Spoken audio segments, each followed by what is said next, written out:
Well, I love the opportunity to talk with faculty, and so looking forward to dialogue. If you've got questions, applications, whatever in the middle of me presenting, interrupt me, ask questions. That's totally fine. I like the engagement and the dialogue. So if you walk away from meeting with me for this hour with only one thing, I want you to know psychology is bigger than just therapy. It's bigger than just those student psychological crises that you run into. Just some examples, you got industrial organizational psychology and consulting and program evaluation, things like that, performance enhancement and visualization, team building, group dynamics, things like that. So I want you to walk out of here not having every psych thought that you have being about crisis intervention or therapy referral or something like that. And the counseling center is bigger than just individual psychotherapy and crisis intervention. Our mission involves awareness of and response to the mental health needs of Lee students and the Lee campus as a whole. So it's bigger than just doing therapy. And so some of what we do is this, trying to get the word out there about different psychological factors in students' lives, doing wellness and prevention work, trying to build liaison relationships with faculty and staff, and just education and application about all kinds of different psychological factors in your lives and students' lives, things like that. So today, I want to talk about some of the psychological concerns and factors that are present in students' lives. I'm going to specifically focus on resilience as a positive psychological term that's something that we want to foster and grow in our students and in you guys as well, and do some application of resilience in the classroom. Because part of the description was, I want you to be able to focus on the resilience of your students without having to spend extra additional time with them. The goal isn't just to teach you how to do one-on-one pseudo-therapeutic interventions with the students, but how to be intentional with psychological factors as you're structuring the way you interact with students in the classroom and wherever else. And then we'll talk a little bit at the end if there's time, and there usually isn't because I always run out of time. I don't pace myself well. With other psychological factors that students might be dealing with. The handout that I've given you has two different sides. They're two different concepts. Neither one is directly what we're talking about today. It's not a handout on resilience, but one side talks about factors other than resilience that might be factors in students' lives and some ideas of how to pay attention to those in your relationship with students and in the classroom. The other side is a list of potential do's and don'ts when you do have that conversation one-on-one with the student that you're concerned about their emotional or psychological health. So we can definitely discuss those throughout the course of the presentation here, but I'm not going to go into detail on either one of those tables that I handed out to you. We talk about student psychological factors in general and some of the negative ones, some of the psychological concerns that we see. Especially this generation, if you want to call them millennials or whatever terminology you want to put out there, there are a handful of things that might be different in their lives than in yours. Potentially because you're older, more mature, you've lived through more of life, but potentially because even when you were their age, things were different. And so just some examples are an increased level of dependence on others, sometimes over-dependence in a pretty unhealthy way. One of the things that we run into a lot is that failure isn't just seen as an uncomfortable challenge, it's very existentially challenging to them and creates an existential crisis when I'm not the unique little snowflake that my parents said that I was and I don't succeed easily at everything. So failure and adversity may be, with your students, something that is far more threatening to them than it was to you when you were in college.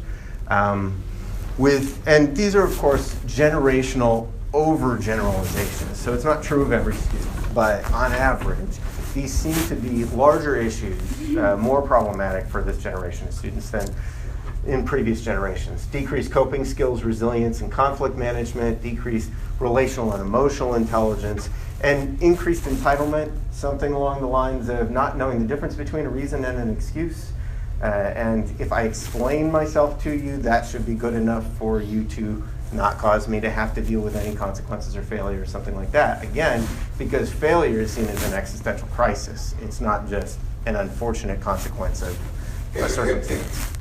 I want to move into talking specifically about psychological factors related to resilience. And so I want you to think about what the greatest achievement or greatest accomplishment in your life thus far is. People want to share them, you can if you want to throw them out there. But otherwise, just think about what is the greatest achievement you've had in your life so far. And when I ask students, most of the time it's getting to college, staying in college, or I think I'm about to graduate college.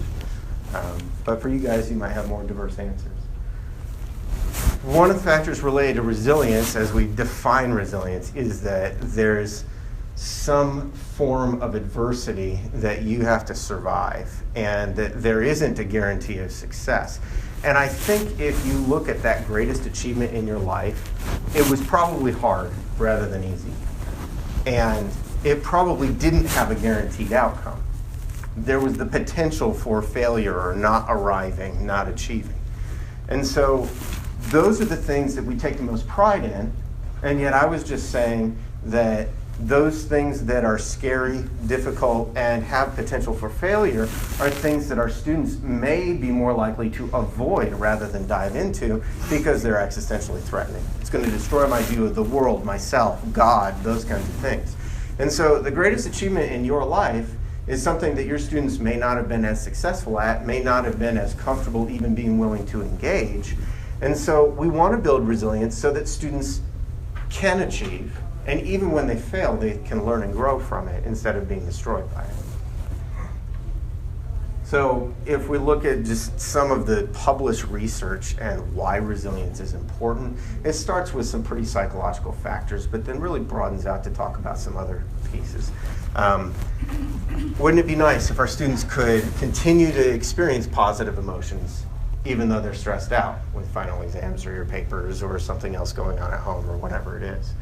Greater mood stability in general, strengthened immune system, so you're getting into physical health there too. And then things outside of physical and psychological health with higher work productivity, lower risk of detrimental behaviors, and you'll notice drinking, smoking, and use of drugs, they're all numbing because maybe I can't handle and generate positive emotions and I can't handle the negative ones or my mood instability. And so these are coping factors. And wouldn't we rather our students use resilience and internal coping factors than some of those substances for coping? And then greater involvement in community and family activities. There's other benefits to resilience, but this is just a list of, hey, this stuff is important. And it's not just important to us psychologists about the emotional stability of students. It's got much broader reaching impact. So, let's define resilience just a little bit. If you just want 4 words, it's bouncing back from adversity. To spell it out a little bit, I said before, resilience requires adversity. It requires some form of challenge or suffering or failure. Then the person has to actually survive that adversity. So there's a piece of endurance or perseverance, think James 1 and things like that. But then hopefully there's more than that. We're not just surviving, but there's that bouncing back factor. The idea of recovering or healing or something like that in response to the impact of whatever the adversity was. Now, there's another factor that doesn't fit within the scope of the definition of resilience, but I think it's a really important corollary. Hopefully, after being resilient, the person doesn't just survive and go about their lives, but they are somehow better because of it. They have grown, matured, become stronger. Something has changed in a positive direction despite all the negative impact that they've had to survive and recover from. So while technically thriving doesn't fit within resilience, it's a step beyond resilience. We hope that people are resilient and then develop into thriving and growth and things like that. So I want to do a little bit of an experiment with you guys. You won't need paper and pencil. You can if you want to scribble things down. But I want to give you a logic problem and see how you do with it. Consider this riddle which only 3% of people can solve. Imagine you're a doctor and one of your patients is about to die from a tumor. You can't perform surgery, but you do have a ray gun which can focus a high-intensity ray to destroy the tumor. Now, there's a problem. At this high intensity, the ray will also damage the healthy tissue it passes through. If you try to lower the intensity while the healthy tissue is safe, it no longer has the energy to destroy the actual tumor. So, how can you destroy the tumor without damaging the healthy tissue? You can pause the video to think about it.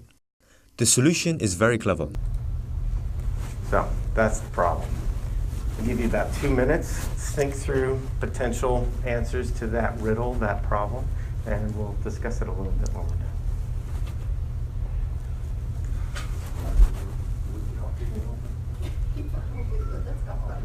And theoretically, we're working independently here. And group dynamics and group problem solving is a whole nother lecture. So.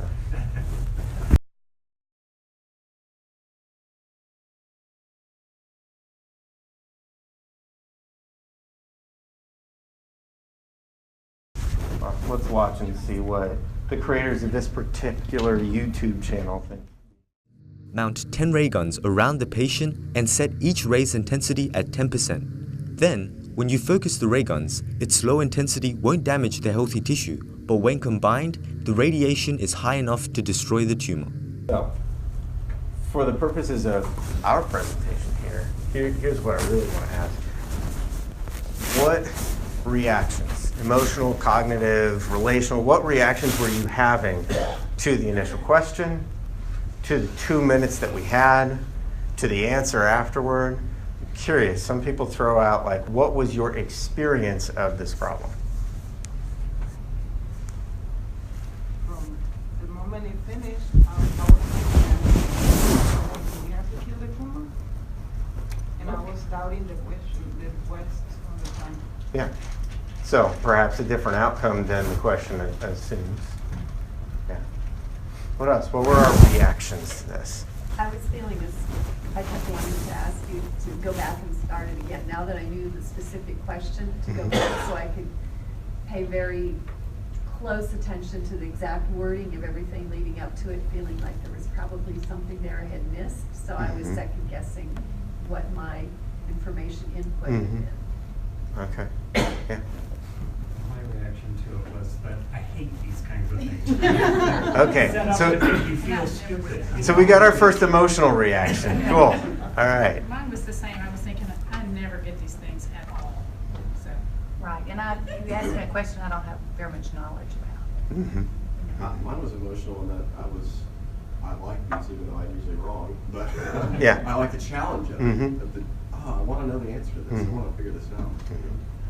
And I thought in terms of resilience, so initially I came up with 2 answers in my head, and then I tried to come up with a third, and I said, no, I can't come up with a third. I don't care if we're going to wait 2 minutes. I'm done with this, and I was thinking about other things. Yeah, so you moved on. That's not very resilient. I was just moving on. So I do a presentation on resilience with students, and I had about 40 students in the room, and I gave them 3 minutes to work on it. It was excruciating. After those 3 minutes, near the end of the 3 minutes, we had about 3 students in the room who thought they had an answer, another 2 students who were still working on it, and the remaining 35, 34, however many, they were done. They had quit after about 30 seconds, maybe 1 minute. Either I know it or I don't, kind of thing. And yeah, the purpose here is far less about whether you can solve this problem. It's how does this problem impact how you feel in the moment, what you think about yourself, how much does it get to the core of, I'm just stupid? You know, it's one thing to say, I hate these things, but I hate these things and yet I try. I hate these things and I didn't even start trying. I hate these things because it makes me feel stupid. You know, there's all kinds of different responses we can have. I did this earlier this week with the business department as well. I will not tell you how many people got it right and how many people were still working on it, but I will tell you that your response afterward is also psychologically telling. There were a couple of gentlemen in the business department whose main reaction to it after they heard the answer was anger. and disagreeing with no, because they said they said it's a ray gun, and so I can't have 10 ray guns, and so that's the wrong answer. Like, yeah, so we have all these reactions to failing an exam or marital conflict or whatever it is that tell us a little something about who we are and how we handle conflict and adversity and things like that. So this wasn't about whether you could save the patient with 10 ray guns around them, or perhaps other responses that would work as well. It was more about what is your experience when faced with a challenge that perhaps you are unlikely to be able to succeed at, especially with your initial work. Because it's also important to look at, you had 2 or 3 minutes to work on this, and if you know some of the research around brainstorming, usually when we're trying to come up with ideas, solutions, brainstorming, that kind of thing, there's some concentric circles, and we come up with pretty concrete, automatic responses at first. And the longer you spend in a variety of different circumstances, the more creative you get with your response, and the more likely you are to stumble upon a right or effective answer. And so if we're not resilient or perseverant enough to stick with the question, we're far less likely to succeed because we're not going to come up with those out-of-the-box answers. So that's my first little video clip for you guys. But it's not about the outcome, but your process. Do we persevere, or do we quit? Do we self-doubt or shame? Do we have anger toward ourselves or toward the problem or somebody else? And in the end, is there growth and learning that could occur from the 5 minutes we just spent on this? Showing the problem, having 2 minutes, having a discussion afterward. Because there's benefit in watching YouTube clips if we can learn something about ourselves from our experience of that particular challenge. Even if the benefit isn't, now I know how to defeat cancer with ray guns. So there's always potential benefit built into adversity and challenge, things like that. But we have to be willing to see it that way, and that's part of the definition of resilience. So I want to push into about 3-4-ish pieces of what I think it takes to be resilient, the mindset, the perspective. And some of it will connect to the ray gun thing, what we've already talked about. But one piece is dependence, support. And while I said earlier that millennials tend to be over-dependent, there's equally bad problems when we are ruggedly independent and we try to work on our problems on our own. And we know that from Scripture, we know that from our own life experiences, but knowing it and doing it are two different things. A lot of times, the more difficult and challenging a thing is, the more likely we are to fail, more likely we are to isolate and to not seek out the help, advice, support from others. So resilience requires support. It requires other people, supportive environment. It requires dependence.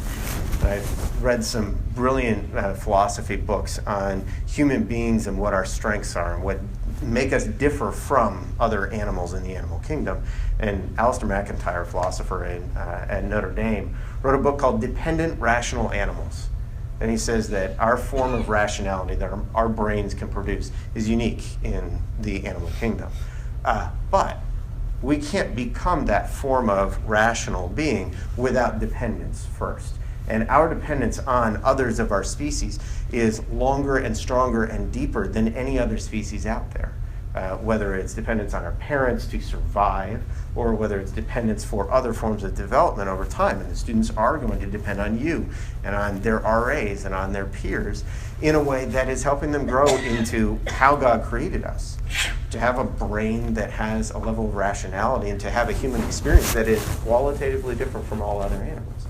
And McIntyre talks about and debunks the idea that communication and communal living and some other things that we think makes us unique as human beings. Well, there's something close enough to that in other creatures. But dependence, which creates our form of rational thinking, is really what sets us apart and makes us very good, so to speak, instead of just the good creation. So this is an essential aspect to resilience and to development. Another piece, a prerequisite to even trying to be resilient, is this idea of acceptance of adversity, acceptance of the inevitability of suffering, as opposed to the subtle or not so subtle ways in which we as Christians might believe in a prosperity gospel that says, I shouldn't suffer if I'm smart enough, if I'm a good enough Christian, something like that. And I think very seldom do we in the classroom or do preachers from the pulpit preach overtly that black and white idea that if I'm smart enough or if I'm Christian enough, then I will not encounter adversity. But I think our culture has it really built within in far more subtle ways. And I think one of the examples that bothers me the most is the way we respond to people when they are suffering. When we have that overgeneralized, not so helpful response that basically says, pray harder.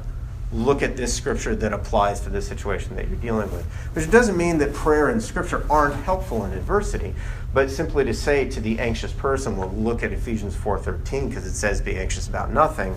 All you're doing is telling that person who has already looked at that scripture that not only are they anxious and suffering because of that, but they're also not a good enough Christian because they haven't figured out how to make that verse make them not anxious. So it's not that our faith, our scripture, our prayer, and our other spiritual disciplines aren't helpful, but we have to be intelligent about the ways in which we use them, because that's some pretty oversimplified cause and effect belief that doesn't tend to work. So we need that acceptance that there will be trials, and there is an opportunity for growth, as opposed to when things are hard, it must mean I'm stupid or not a good enough Christian. When I fail, it means I am a failure, not I have failed at a task.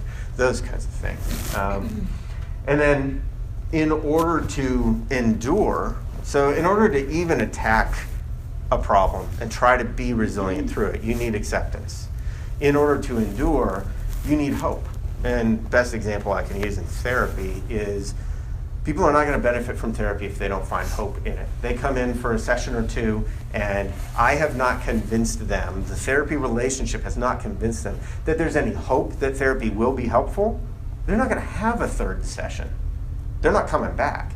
And even if they do come back, they're going to be less and less engaged in the process. And so they're not going to succeed because they didn't believe they could succeed, kind of those self-fulfilling prophecies. So we need hope that I can endure, I can succeed, I can be resilient in order to be resilient. And then, again, not quite built into resilience, but I think still an essential factor is that idea of having a growth mindset in response to the outcome. I have the opportunity to not just survive this, but to be better on the other side of it. So, speaking of growth mindset, there are two different ways of looking at the idea of being smart.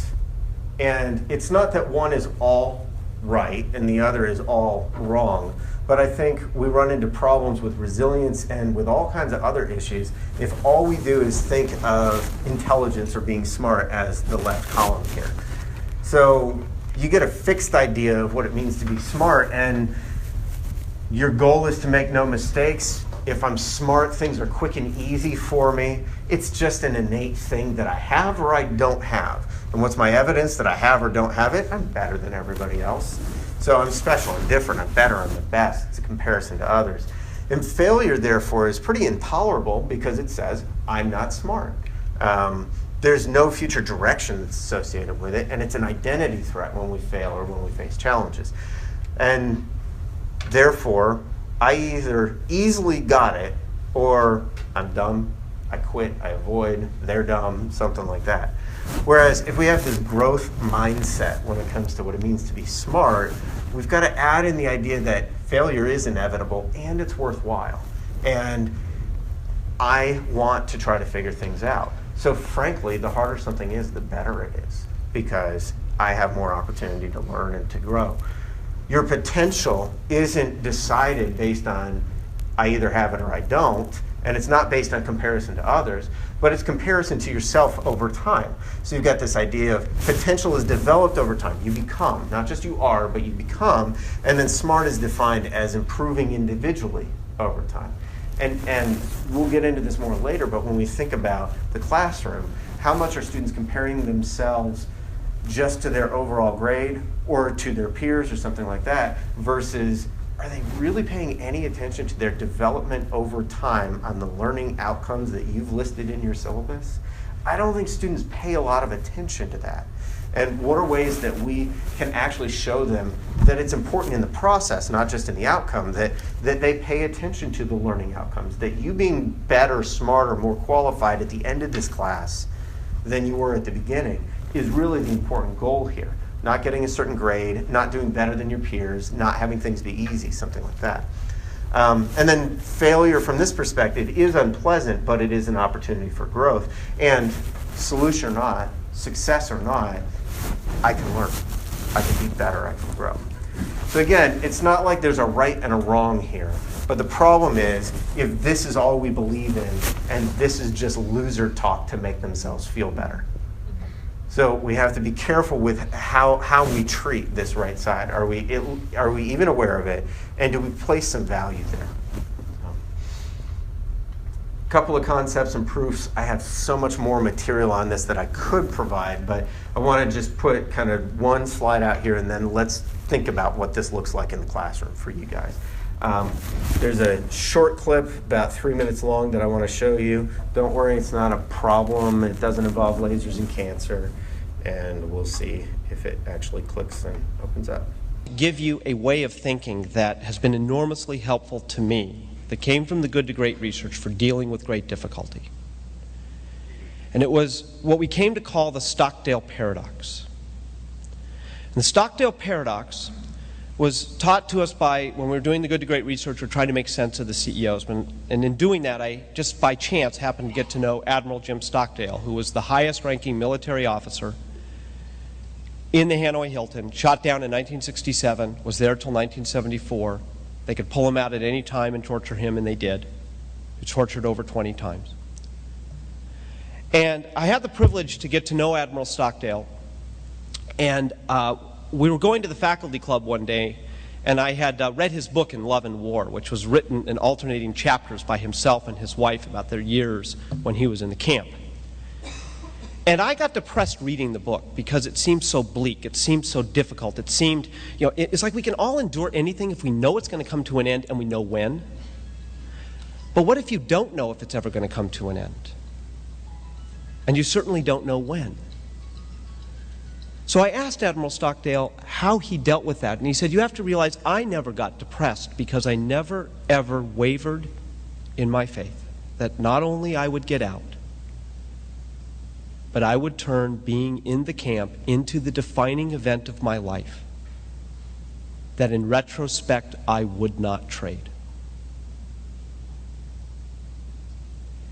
Later, when we were up the hill, I asked him, I said, Admiral Stockdale, who didn't make it out as strong as you? And he said, easy, it was the optimists. I said, the optimists? You sounded optimistic. He said, no, I was not optimistic. I never wavered in my faith that I would prevail in the end, but I was not optimistic. I said, what's the difference?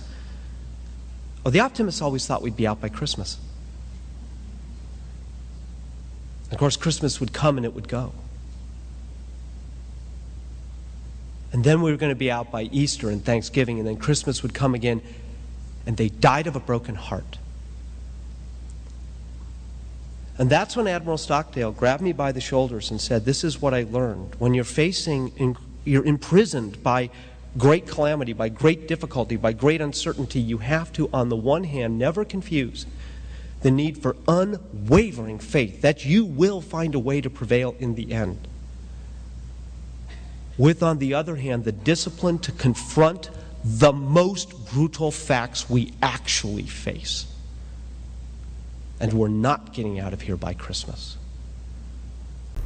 At least one idea related to this concept of resilience, that we hold in tension that faith or hope that we will in the end prevail, survive, succeed, and make meaning out of that moment.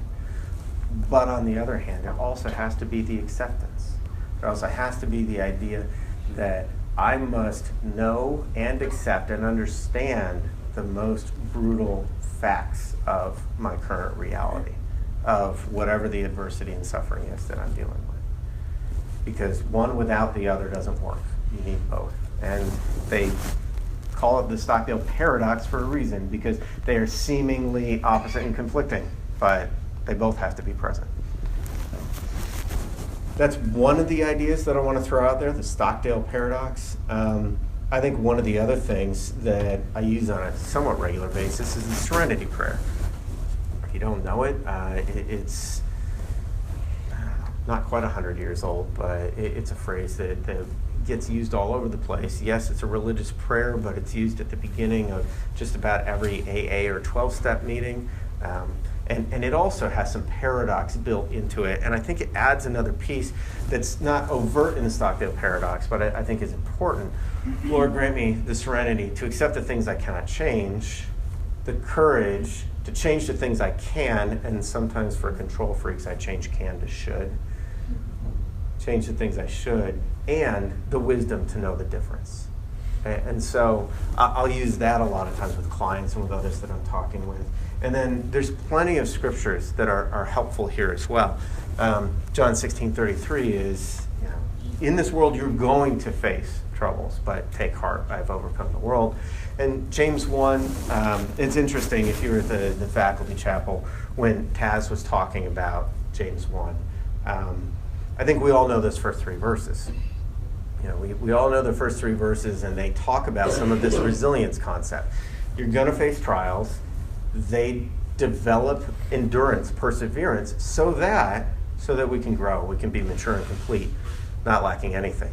And I was actually the one who was talking to Taz about that and said, but everybody forgets the next verses, or reads, and if any of you lacks wisdom and says, oh, okay, he's changing topics, he's going on to talk about something else.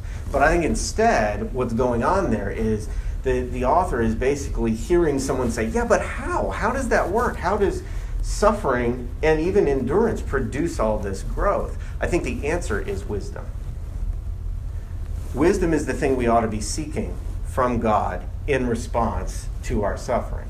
And I think it's important to look at what comes next. But when you ask for wisdom, you have to have faith and not doubt, because when you doubt, all these really nasty sounding things, right? Double-minded, unstable, shouldn't expect to receive anything from the Lord, which I would argue is not a punishment from God. It is James and God teaching us the reality, the natural consequence, when instead of seeking wisdom, we're seeking escape. And if all we do is sit there and pray that God will rescue us from our suffering, we're perhaps missing what God is trying to provide us in our suffering. And so we're kind of like the person in that story, or Job, who the floodwaters are rising, they're sitting on their roof, and Lord, save me, and a helicopter comes by, come on, climb in, no, God's gonna save me. And, this, that, and the other opportunity for escape come and say, no, I'm waiting on God. And they die, and they get to heaven, and they're like, what gives, God? I thought you were gonna provide and protect and save me. Didn't you see the helicopter that I sent? I think God gives us what we need, but not necessarily what we demand. And if we're demanding escape from our suffering, and that is not what we need, and that takes, God won't give us a consolation prize. He will give us what we need. And so I think we need to seek wisdom in response to our suffering and persecution and things like that. So I think all of those verses are important, not just the first two or three, because the first two or three are the promise, but then the rest tell us how it works. And it's not going to work in other ways. And if you don't know how it works, it's probably not going to be realized. So I think the James 1 scripture is really important. There are other scriptures beyond just these two. And again, I've got lots of other resources, but for the sake of time, I'm just summarize theologically. I believe that in response to adversity, suffering, that kind of thing, God promises his presence and provision, which isn't necessarily the same as protection and prevention of suffering. So this is what I'm trying to teach millennials, what I'm trying to teach Christians, clients, whoever, so that when we suffer, we don't wonder, where is God? Maybe I'm not a good enough Christian, something like that. But no, in this world, you're going to have those trials. But here's where those trials fit into our overall picture of life and growth and development and survival and all that. So those are a handful of ideas around kind of the theoretical notion of resilience. I wonder if you guys have questions about the theory. Otherwise, let's jump into, I've got 3 or 4 slides here on, well, what would it look like to try to help students develop resilience through the way that I do my class. Any dialogue on the theory around resilience? All right, we'll keep moving. I stole this from Mike, but a good example is to make sure people are challenged. A lot of the research talks about if we lower the expectations and the standards for students, it's a disaster. We have to have high expectations. I don't care if this particular generation says they're not as good at this, that, or the other. We don't accommodate and lower the expectations. In fact, when it comes to resilience, we've got to do the opposite. At West Point, they guarantee failure somewhere in the program. They will fail at something somewhere in the program. It is built into the cadets' training and their education there, which I'm kind of glad, because I would rather they figure out how to survive and learn from and tolerate and respond to failure there than when they get out and they're in Afghanistan or something like that. But they have failure built in. I think there are other pieces where maybe we're not building failure in, but certainly building challenge in. And maybe we can use failure and challenge as a teachable moment with our students. Whether we're guaranteeing challenge, guaranteeing failure, or we simply respond to it when it happens. When the whole class bombs an exam, or when a project is hard and you're hearing them scared about that particular project and how you're going to grade it or something like that. I think those are teachable moments where you can take 2 minutes to 2 class periods to talk about, I'm doing you a disservice if I give you easy work. You're supposed to have adversity and challenge because I want you to be stronger by the end of the semester. Or I care about learning outcomes more than grades. I rail at my graduate students who won't let go of their GPA. Like, no one will ever care about your GPA and your grades ever again if you're in a master's program and you don't plan to go on for a doctorate. They don't care, and I don't care, and you shouldn't care either. It's about the growth. It's about the learning outcomes, and they're counseling students, because if you don't learn that stuff, you're going to hurt your clients. And I try to get them to believe that. I don't know how much they buy in. And so if I can't get graduate students to do it, I know you're going to struggle to get undergraduate students to focus more on learning than getting the outcome they're looking for when it comes to grades and things like that. But you know, you use teachable moments regarding challenge and failure. I think it's worth decreasing competition. And I'm not necessarily saying don't have competition present in your class. I talked with the business department, and they said, yeah, but the real world. And I'm not saying don't have competition there, but remember the growth versus fixed mindset of being smart. If you look at the first couple of bullet points there, is there a way to have the way you grade, the way you teach, the way you talk to them, the way you assign assignments, show them very overtly that you're competing with your former self, that the goal is your development, not competition with others, or not only competition with others or a 4.0 grade or a scholarship or something like that. And increase group work. Increasing group work forces them to learn to be dependent. But you got to be smart about how you do the group work. You know, for example, I don't like letting the students assign themselves to their own groups. There's all kinds of different ways in which you get all the slackers together, all the smart kids together, or you know, there's all these things that aren't going to benefit the learning experience through the group work. And I don't do group work just so I have 4 things to grade rather than 20. I do group work because I want them to learn how to work together in a group. And so whether I'm intentionally assigning randomly or not so randomly, and I have certain students I know are more developed than others, and I'm going to take all those developed students and I'm going to scatter them around so that they learn to work with others who are different from them. And whatever your process goal is for the group work, be intentional about that. Don't just think about like the learning outcome of the content of the group project, but what can the students be learning by doing group work in and of itself? And so I think that can help build resilience as well, because they are learning to support and depend on each other in the different roles that people might play in groups and things like that. But decreasing competition, increasing group work, increasing growth comparison rather than comparison to a GPA or to their peers. And then I like the idea of incentivizing challenges. Now, the students will rebel against you if you give them an impossible task and make it 20% of the grade.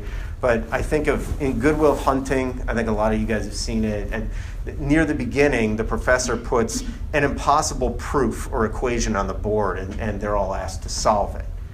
And I wonder if there's a way in our classrooms where we can take something that we would love for them to challenge themselves with, and there would be benefit if they could actually figure out an answer, but man, it's going to be hard. And it's going to take them all semester to work on it, and most of them won't figure it out. And don't make it 20% of the grade, or you'll just make them so anxious that they'll eject from your class. But if you make it extra credit, if you give some sort of incentive to engage it, because part of the problem with the whole ray gun thing that we did in here, some of you stopped trying quickly, not because you're not resilient, but because you didn't care. It doesn't really matter. There's no big outcome in your life, whether you do or don't solve it. But if you can incentivize them to take on a very difficult challenge and learn through the process of that challenge, maybe you can get students to practice going beyond their comfort zone when it comes to the challenges and adversities that they might be facing in order to learn. And I think we can mentor and support students through challenge and failure.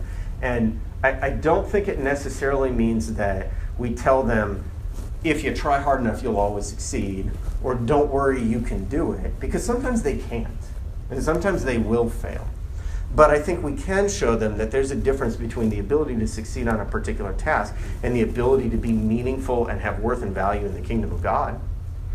And they may or may not be able to succeed with more perseverance and resilience in a particular task, or in your class, or even in their major, or in college. We do have students who are not going to succeed in college. Is it because they don't have the capacity, or is it because they're not resilient, or is it because of other factors? There's a lot of different reasons. But some students may not have the skills to succeed in certain ways, whether it's in college or something much more specific. Are we showing them that they can fail and still have worth and value? Or does their worth and value come from their achievements? So I think that's another opportunity we have, whether it's with an entire class or whether it's just with that one student who got a C- or an F or something like that, and they're crying in your office. Can we put it in context? What does it mean to have failed in a particular way? Or to be struggling in a particular way, coming into your office saying, I just don't get it, I don't understand the material. Can we think about resilience when they come to us with that, not just problem solving? If we do devotions at the beginning of class, it's an opportunity to step on a soapbox and teach them something you think is important. If this resilience stuff is important to their holistic development for you, find a way to speak about it and apply it to your life, to your class, to their future in that particular calling or major or career. Find ways to step aside from the overt course material and say, hey, I want you to grow in this way, regardless of how you apply it in my class or other classes, something like that. I could keep going with my ideas, but I wonder what your ideas are. If we understand what this concept of resilience is, how important do you think it is? How does it apply to our students? How does it apply to the courses you're teaching? And what ideas do you have or questions do you have for the whole group for how do I take this stuff seriously as I teach? So I want to open up to a little bit of dialogue.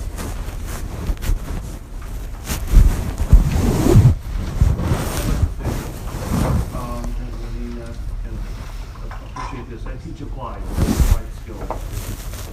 So I've also taught classroom stuff, but regarding applied versus classroom, if you give an exam and everybody fails or whatever.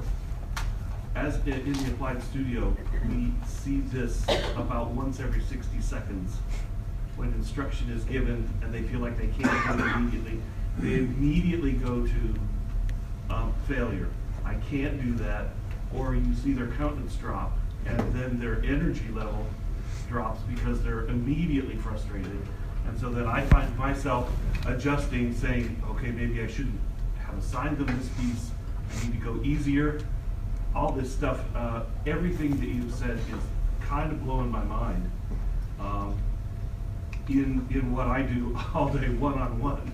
And half of it's therapy too, sorry. nip in on yours.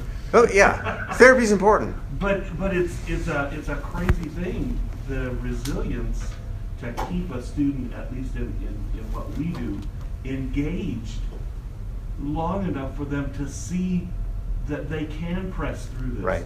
by the end of the semester. But so many of them, and I've been here 12 years, and it has changed so much. How the student interaction has changed so much in the studio in 12 years. But they want that immediate fix, and they Right. want whatever's going to sell that they can stick on their EP. You know, they want that, and going an entire semester in trying to learn a skill is just totally leaves them out. Let me put a thought out there in response to this. 'Cause how many other people have experienced something similar with this generation of students? I think there are ways in which we have to accommodate, and it can kind of look like we are lowering the standard, but it's not. Because just lowering the standard when they get frustrated teaches them all the wrong stuff, that they can write their way out of challenges. But if you think of scaffolding, psychological concept of Vygotsky's scaffolding, there's a handful of pieces there that might be helpful. And one of the things, especially when you're doing work with kids, is they need initial success. And so whether you lower the difficulty or complexity of the task, or whether you raise the amount of support and structure that they get from you initially, you probably have to do that, more so than you did 10 years ago. But it's not just making a task easier, it's also just giving more support and structure and things like that. But give them a growth curve, because if they know ahead of time, there is a learning curve in this class, and things will get harder, and my support will decrease over time, then you can kind of have it both ways. You can hold your high standards, but you're not guaranteeing failure and disillusionment for the students. So you give them enough structure to succeed, but not so much so that they're dependent on you in order to learn, succeed, whatever, and therefore there's no growth. Or, the whole give a person a fish, you feed them for a day, teach them to fish. Well, we have to teach them to fish. It's not give them a fishing pole, you feed them for a lifetime. It's you teach them how to fish. You teach them how to succeed. You give them assistance with succeeding at first, but then label it. This is what I did for you, and this is what I asked of you. How are you going to start taking over doing what I did for you? And so we gradually remove the scaffolding, make it temporary scaffolding, because think of building a building. Scaffolding is, by its nature, hopefully, temporary, not permanent. If it's too weak, it crumbles, so does the building. If it's too strong, you never have to have strength in the building because it can stay floppy, because the real structure comes from the scaffolding. In music, I think so often the students see the working back. Oh, yeah. And that's why they're so crushed if in those 60 seconds, if they decide they can't do that, then they can rock. So the resilience is important, getting them away from seeing that there's more worth than it's in music ed. It's interesting because sometimes when they start teaching in a classroom setting or something, they begin to see their worth and value of what they've learned, and they see themselves in those other students, and that seems to open another world up to them. But that's such a tough line. And I spend a lot of time in the music department, and I have that background myself, and I get it. And music isn't the only place. There's a lot of other places where performance and competition are very important within the career, and PR and business, and you end up with that with athletics as well. And there's a lot of other places where you're going to run into that, and they have that performance anxiety along with, it does define who I am and my worth and value and those kinds of things. Just like when I met with the business department and they said, but competition, they need to deal with competition here because they're going to deal with it in the work world. Yes, but I think we have an opportunity to acknowledge that and even have that within the culture in your school, in your department. But we're Christians, and we're always in a countercultural place where, yes, you're going to face these in the world. How are you going to hold this in tension with the kingdom of God's standards for who you are and how you interact with people? Yes, this is the world. Yes, this is God's standard. how do you live in both? And so I think we have the obligation, as we teach students to be Christians in a complex world, to let them know we see things differently, and yet we can't magically protect you from all the ways in which you are going to face some of those things in the world. And frankly, competition to some extent is necessary, is healthy, is helpful. I think we all assume that we're talking about some pretty unhealthy, very damaging levels of competition and tying their worth and value into success and things like that. So. I love the smart, but I fill in the word smart with talent. And I think in any skill-based domain, that's at the heart of a lot of this, is that students come in with this perception that you're either talented or you're not.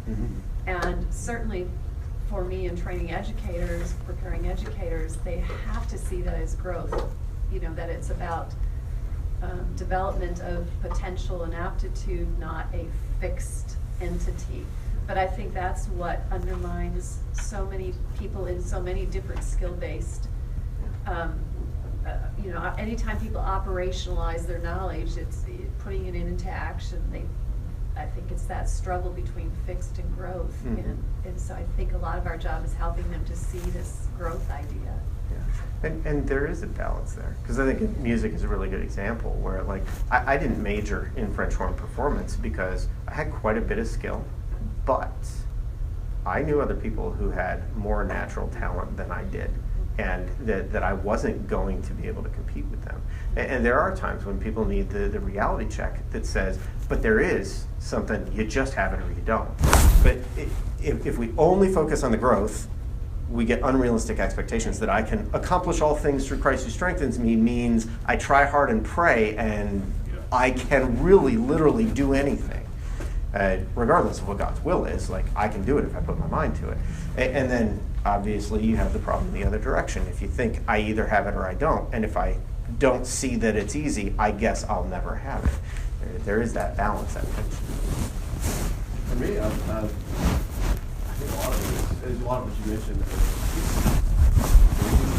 Awareness to the students, and just saying, this is going to be hard. There's a great potential that you're going to fail, and I think we maybe underestimate that. But I realized that true growth, the great meaningful education is crock-pot work. But our students have grown up in a microwave society. What we do and want them to engage in is an exercise in delayed gratification. But they have lived most of their lives in an immediate gratification world. So just simply saying, this is going to be different than what you are used to, and you have to be prepared, and we will walk you through that. But that is, I think we easily forget, I do, that is not where they come from, and we're asking them at 18 when they come here as freshmen to engage in something that is really, truthfully, countercultural than what many of them have come through. Well, and it is our human nature, too, to see some of the things that we now hold as common sense and easy, and we assume that it was common sense and easy for us 10 years ago, and it wasn't. We struggled to get that, too. And I think sometimes we don't walk students through the process because we simply share the idea and they should get it because it just makes sense. No, it just makes sense to you, but you earned that, and I think we forget that sometimes.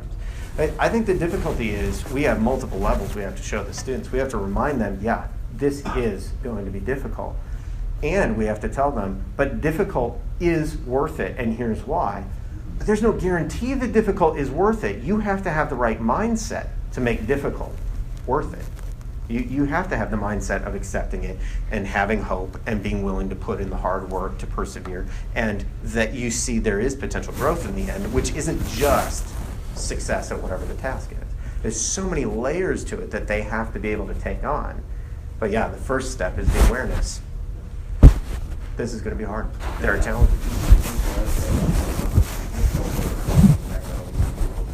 I mean, it's just so front and center with us in our world. And Linda's right, that the talent I was thinking the same thing there. I had a moment in one of my rehearsals where we were working some really difficult music, getting ready for Classic Christmas. And I mean, I could see, when you see 60, 70 kids just kind of give up in that moment, I mean, that is startling. And And we just stopped. And I said, y'all, what happened? You just gave up. In fact, some of you have, and we have really launched into a bit of a, not come to Jesus, but a moment of coaching of saying, some of you haven't even started trying yet to invest in this music because you've never done it before. And so you just have the thought that what you're talking about, I can't do it at all. So you don't even get out of the gate trying. And I had several students email me after that day, that session, thank you for what you said, because I'm dealing with that in my life just in multiple facets where I assume failure, therefore I don't try. Yeah. Whether it's in relationships, whether it's in singing handle, or whether it's in my academics, whatever, you know. Hey, I'm out of time. I want to leave you with one more thing. The good news and the bad news is this is pretty common with this generation of students. The bad news is it's prevalent. It's everywhere. But the good news is, since it's so prevalent, you don't have to pull them aside one-on-one to talk about this. This can be done in a group setting because it's going to benefit them all.